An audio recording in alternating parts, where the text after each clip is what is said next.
यह एक बार की बात है। वो अपने मम्मी से परेशान होकर यहाँ पे बैठी रहती है क्योंकि उसकी मम्मी को चुड़ैल पकड़ लेता है। तभी वो बाबा कहता है, क्या बात है, तुम यहाँ पे अकेले बहुत बैठ कर रो रही हो, क्या कोई बात हुआ है क्या हैं? अगर कोई दिक्कत है तो बेटी तुम मुझे बता दो, मैं तुम्हारी सहायता कर दूँगा, पर इन वीरान जंगल पे पास तुम मत बैठो अकेले, मुझे देख के बहुत होता है। तभी वो रोने लगती है और कहती है, मेरे मम्मी को एक चुड़ैल पकड़ ली है जो उसे छोड़ नहीं रही है, तुम जाओगे तो बाबा वो छोड़ देगी। हाँ, इतना कहते ही कहता है, बाबा क्या तुम मेरे साथ चलोगे? तो चलो मेरी मदद कर दो। इतना कहते ही फिर वह बाबा कहता है, ऐसी तो कोई बात नहीं है बेटी कि मैं तुम्हारा मदद ना कर सकूं, मैं तुम्हारा मदद करूंगा और तुम्हारे मम्मी को जा रहा हूं बचाने, क्या तुम भी मेरे साथ चलोगी? अब कहाँ पे है ये तुम मुझे बता दो। बस वहीं से वह दोनों निकल जाते हैं ढूंढने। जैसे ही पहुंचने वाले ही होते हैं, आगे पहुंच के वह कहता है कि यही है वो चुड़ैल जो मेरी मम्मी को कैद करके रखी हुई है, तुम्हारे को बुला रही थी बाबा, यही है वो चुड़ैल है, इसे तुम मार दो बाबा, मार दो इसे, तुम मार दो। तभी वह चुड़ैल का तांत्रिक कहता है कि तुमने मुझे बुला के तो अपने मौत को बुला ही लिया है, अब तुम यही कहूँगा कि उसके मम्मी को छोड़ दो तुम, क्योंकि तुम्हारा मौत अब निश्चित है। इतना कहते ही वह कहती है, वो तो अभी पता चल जाएगा कि कौन किसके मौत को बुला के लाया है, या तो मैं तुझे मार दूँगी या तो तुम मुझे मार देगा, पर आप एक न एक ज़रूर मर जाएंगे।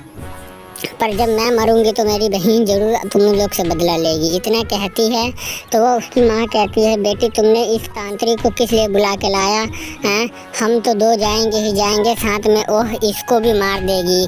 अगर जब इसको मार दी तो फिर हमारा क्या होगा? एक पाप भी लेके ढोना पड़ेगा हैं कि तुम इसे वापस कर दो। तभी वह चुड़ैल कहती है, अब तुम मरने के लिए तैयार हो जाओ, मैं यह दो को मारूंगी ही। तभी वो बिजली का झटका देती है, उसे कुछ नहीं होता है। तभी वो चुड़ैल को ही मारने लगता है, आग का झटका दे दे के। थोड़ी देर तो कुछ नहीं होता, पर उसके बाद वो बेहोश होकर वहीं पे गिर के ही मर जाती है। फिर उसके बाद से यहाँ पे आके कहती है उसकी मम्मी की, आपने बाबा उस चुड़ैल से हम लोग को बचाया, आपका बहुत धन्यवाद, हम आलोक आपके हमेशा आभारी रहेंगे, मैं आपका कर्ज कभी नहीं चुका पाऊँगी। तभी वह बाबा कहता है, बेटी ऐसी कोई बात नहीं है, मेरा जो फ़र्ज़ था मैंने बस वही फ़र्ज़ अदा किया है, इसमें मेरा कोई ये नहीं है, तुम मेरा कभी ये मत करना। तभी आगे चल के वह चुड़ैल मिल जाती है उसकी बहन, कहती है, तुमने उस दो लड़की माँ बाटी के चलते तुमने मेरी बहन को मार दिया। तभी बाबा कहता है, उसे तो मारा ही हूँ, अब तुम्हारी भी बाई है, जैसे उसको मारा हूँ वैसे मैं तुम्हें भी मार दूँगी। तभी उसी का इस्तेमाल करके उसी को वहीं पे वो ख़त्म कर देती है, बेचारे को जला के मार देती है। उसके बाद जैसे मिलती है रोने लगती है, कहती है उस चुड़ैल की, तुम्हारे वजह से ही मेरी बहन मरी है, अब उसका बदला तुम लोग से मैं तो ले ही लूँगी, क्योंकि तुम लोग को मुझसे कोई नहीं बचा सकता। तभी वह कहती है, मुझे छोड़ दो, है राम, ऐ भगवान के दुआ से मुझे छोड़ दो, तुम्हारा बहुत उपकार होगा, तुम लोग मुझे छोड़ दो, हम गरीब अनाथ ऐसे जी के मर रहे हैं, तुम मुझे छोड़ दो। इतना कहते हुए छोड़ती नहीं है, बेचारी उसको मार देती है। वहीं पे